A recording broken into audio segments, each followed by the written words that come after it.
Baik, selamat siang semuanya. Perkenalkan, nama saya Maria Lestari Parulian Manulang dari kelas PGSDB. Di sini saya akan menyampaikan materi tentang belajar dan pembelajaran.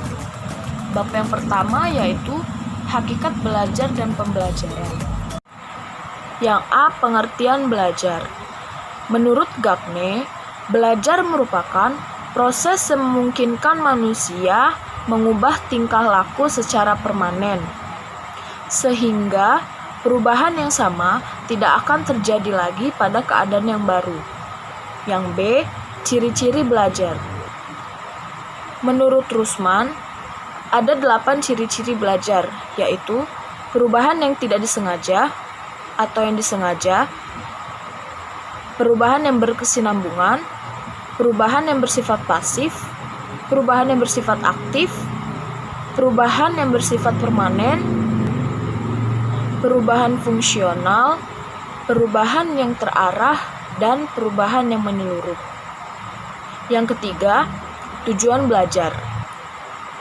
Menurut Komar Hamalik, ada 5 tujuan belajar, yaitu yang pertama, untuk menilai hasil pembelajaran, yang kedua, untuk bimbingan siswa belajar, yang ketiga, untuk merancang sistem pembelajaran, yang keempat, untuk melakukan komunikasi dengan guru-guru yang ada di sekolah tersebut, dan yang terakhir, untuk melakukan kontrol terhadap pelaksanaan keberhasilan dan program pembelajaran.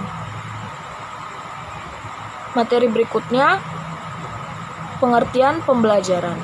Pembelajaran merupakan proses interaksi antara peserta didik dengan pendidik yang saling berkesinambungan, yang disertai dengan adanya perubahan tingkah laku sebagai hasil pembelajaran tersebut.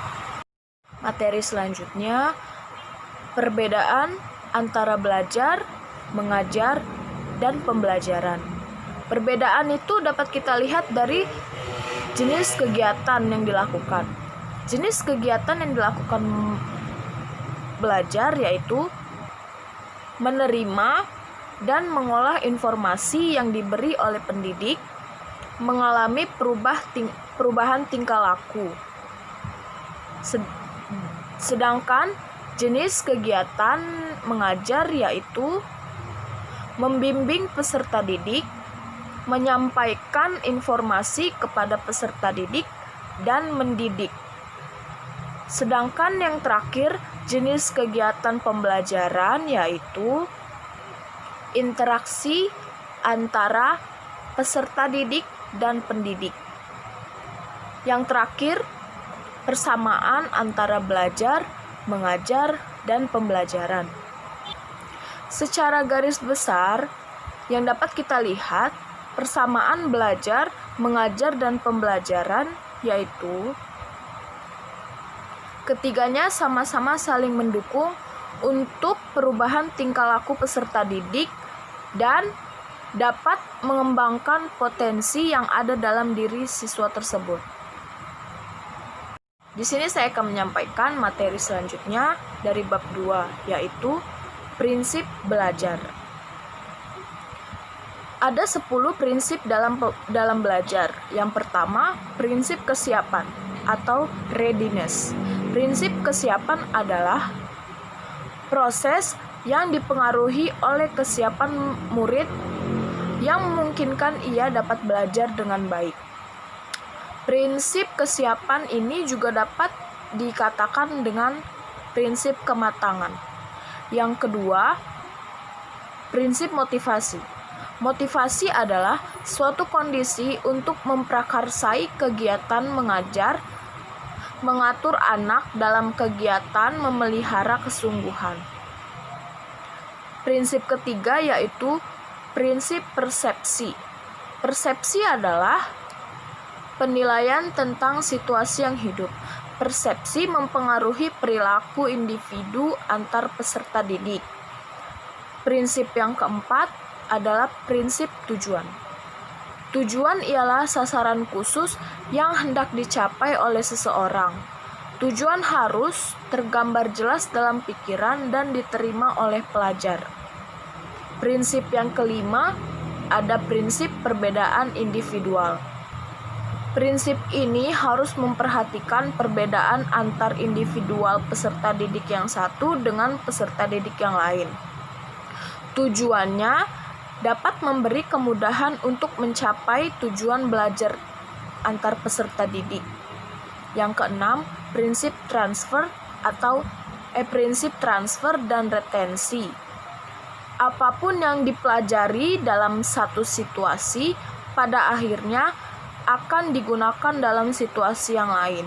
Itu yang dinamakan transfer. Kemudian, kemampuan seseorang untuk menggunakan hasil belajar disebut retensi. Yang ketujuh, prinsip belajar kognitif. Ini melibatkan pengenalan dan penemuan. Belajar kognitif mencakup asosiasi antara unsur pembentukan konsep dengan unsur penemuan masalah dan lain-lain. Yang kedelapan, ada prinsip belajar afektif. Prinsip ini meliputi dorongan minat dan sikap atau nilai emosi. Proses ini meliputi dasar yang asli dan merupakan bentuk sikap emosi antar individual. Yang kesembilan, prinsip belajar psikomotor. Psikomotor ialah proses yang menentukan bagaimana pelajar dapat mengendalikan aktivitas ragawinya.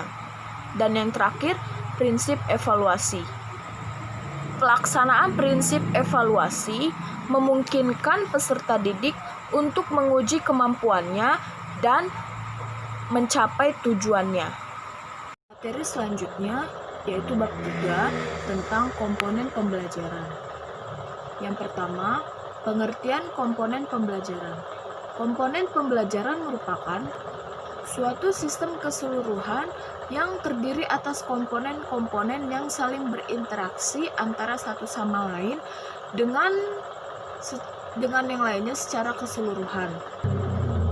Komponen pembelajaran juga merupakan bagian dari suatu sistem pendidikan yang menentukan berhasil atau tidaknya proses pendidikan tersebut. Yang kedua, bagian-bagian komponen pembelajaran. Menurut Hamalik, ada 7 bagian komponen pembelajaran. Yang pertama, tujuan pendidikan dan pengajaran. Tujuan merupakan komponen yang dapat mempengaruhi komponen-komponen lainnya, seperti bahan pengajaran dan kegiatan belajar mengajar. Yang kedua, peserta didik.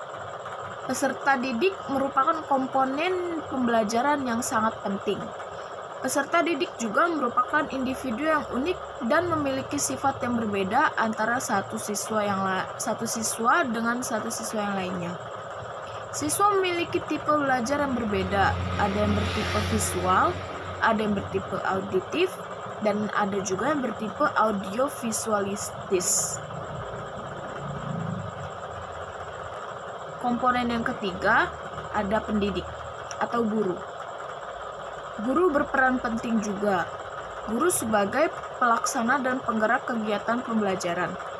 Agar pembelajaran berlangsung dengan sukses dan baik, guru harus merancang pembelajaran dengan baik dengan mempertimbangkan tujuan pembelajaran yang akan dicapai.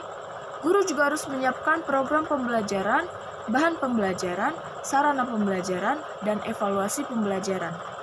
Yang keempat, materi pembelajaran. Materi pembelajaran adalah substansi yang akan disampaikan dalam proses belajar mengajar. Tanpa bahan pembelajaran, proses belajar mengajar tidak akan berjalan. Yang kelima, metode pembelajaran. Metode pembelajaran adalah komponen cara pembelajaran yang dilakukan oleh guru dalam menyampaikan materi pembelajaran untuk mencapai tujuan pembelajaran.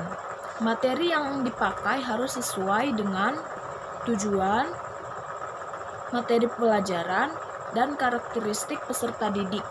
Metode pembelajaran dapat dibagi menjadi 3, yaitu metode yang bersifat monologis, metode yang bersifat dialogis, dan metode yang bersifat kreatif.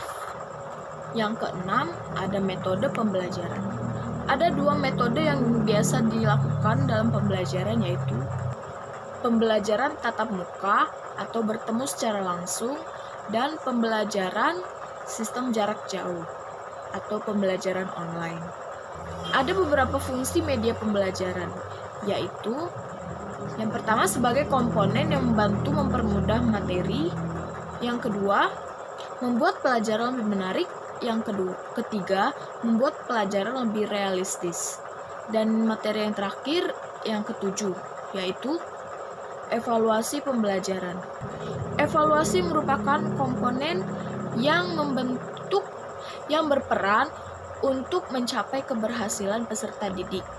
Ada 3 bentuk evaluasi dalam pembelajaran. Yang pertama, evaluasi program pembelajaran. Yang kedua, evaluasi proses pembelajaran. Dan yang terakhir, evaluasi hasil dari pembelajaran.